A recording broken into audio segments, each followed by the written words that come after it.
The Four Feathers, written by Ruskin Bond. Our school dormitory was a very long room with about 30 beds, 15 on either side of the room. This was good for pillow fights.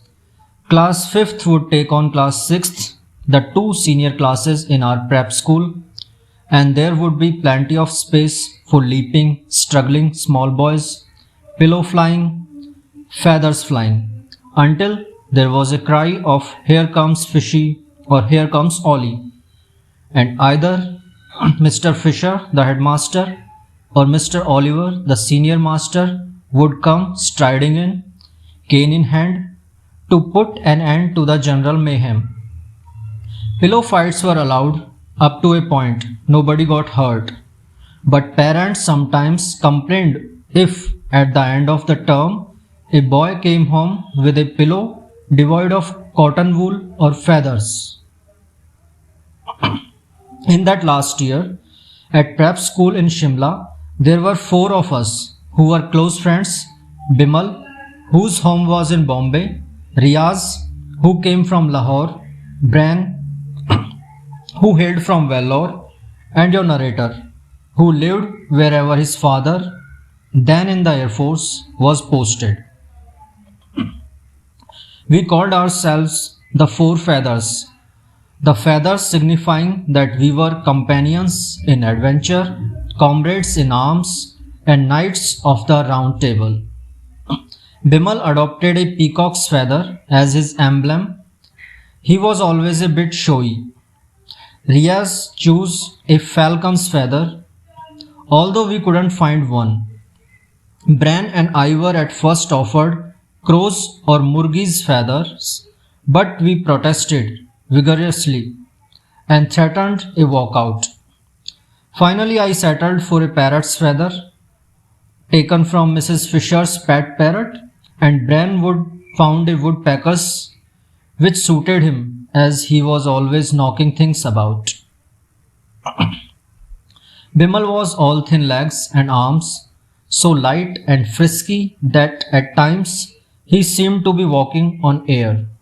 We called him Bambi, after the delicate little deer in the Disney film. Riaz, on the other hand, was a sturdy boy, good at games, though not very studious, but always good-natured, always smiling. Bran was a dark, good-looking boy from the south. He was just a little spoilt, hated being given out in a cricket match, and would refuse to leave the crease. But he was affectionate and a loyal friend. I was the scribe, good at inventing stories in order to get out of scraps, but hopeless at sums, my highest marks being 22 out of 100. On Sunday afternoons, when there were no classes or organized games, we were allowed to roam about on the hillside below the school. The Four Feathers would laze about on the short summer grass, sharing the occasional food parcel from home, reading comics, sometimes a book, and making plans for the long winter holidays. My father, who collected everything from stamps to seashells to butterflies, had given me a butterfly net and urged me to try and catch a rare species which, he said, was found only near Chota Shimla. He described it as a large purple butterfly with yellow and black borders on its wings. A purple emperor, I think it was called. As I wasn't very good at identifying butterflies, I would chase anything that happened to flit across the school grounds, usually ending up with common red admirals, clouded yellows, or cabbage whites. But that purple emperor, that rare specimen being sought by collectors the world over, proved elusive. I would have to seek my fortune in some other line of endeavor. One day, scrambling about among the rocks and thorny bushes below the school, I almost fell over a small bundle lying in the shade of a young spruce tree. On taking a closer look, I discovered that the bundle was really a baby, wrapped up in a tattered old blanket. Feathers, feathers, I called.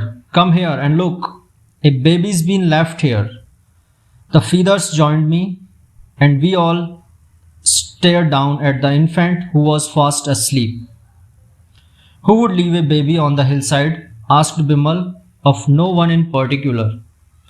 Someone who doesn't want it, said Bran, and hoped some good people would come along and keep it, said Riaz. A panther might have come along instead, I said. Can't leave it here. Well, we'll just have to adopt it, said Bimal. We can't adopt a baby, said Bran. Why not? We have to be married. We don't. Not us, you dope. The grown-ups who adopt babies. Well, we can't just leave it here for grown-ups to come along, I said. We don't even know if it's a boy or a girl, said Riaz. Makes no difference. A baby's a baby. Let's take it back to school and keep it in the dormitory. Of course not. Who is going to feed it? Babies need milk. We'll hand it over to Mrs. Fisher. She doesn't have a baby. Maybe she doesn't want one. Look, it's beginning to cry. Let's hurry. Riaz picked up the wide awake and crying baby and gave it to Bimal, who gave it to Bran, who gave it to me. The four feathers marched up the hill to school with a very noisy baby. Now it's done potty in the blanket, I complained, and some of it's on my shirt. Never mind, said Bimal. It's in a good cause. You are a Boy Scout, remember? You are supposed to help people in distress.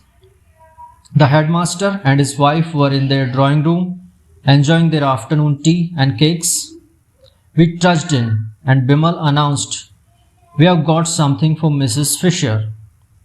Mrs. Fisher took one look at the bundle in my arms and let out a shriek.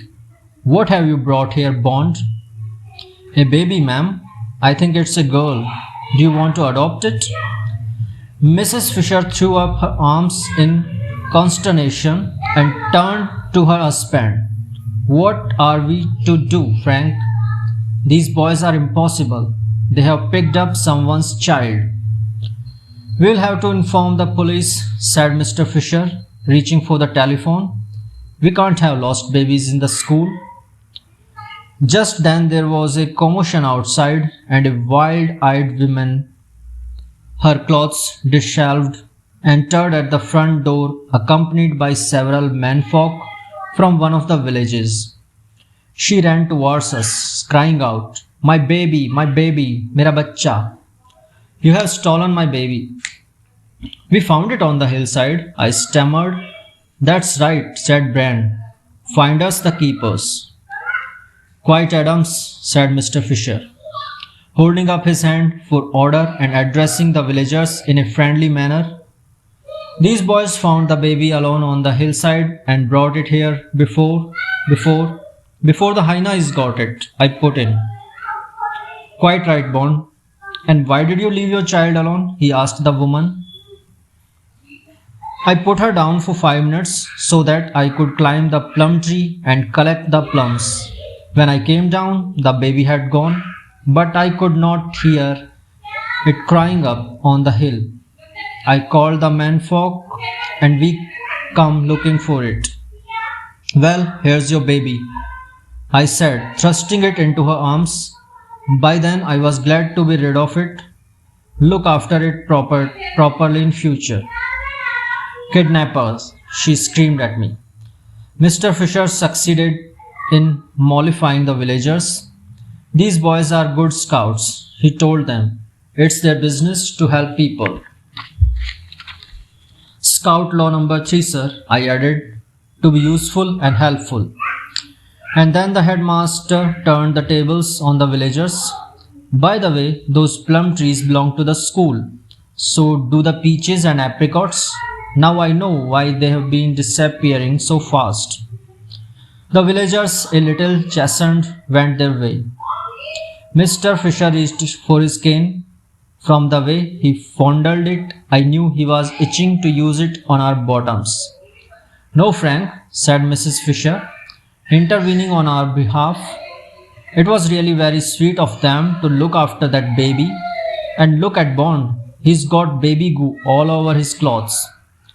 So he has. Go and take a bath, all of you. And what are you grinning about, Bond? Scout Law Number 8, sir. A scout smiles and whistles under all difficulties. And so ended the first adventure of our four feathers.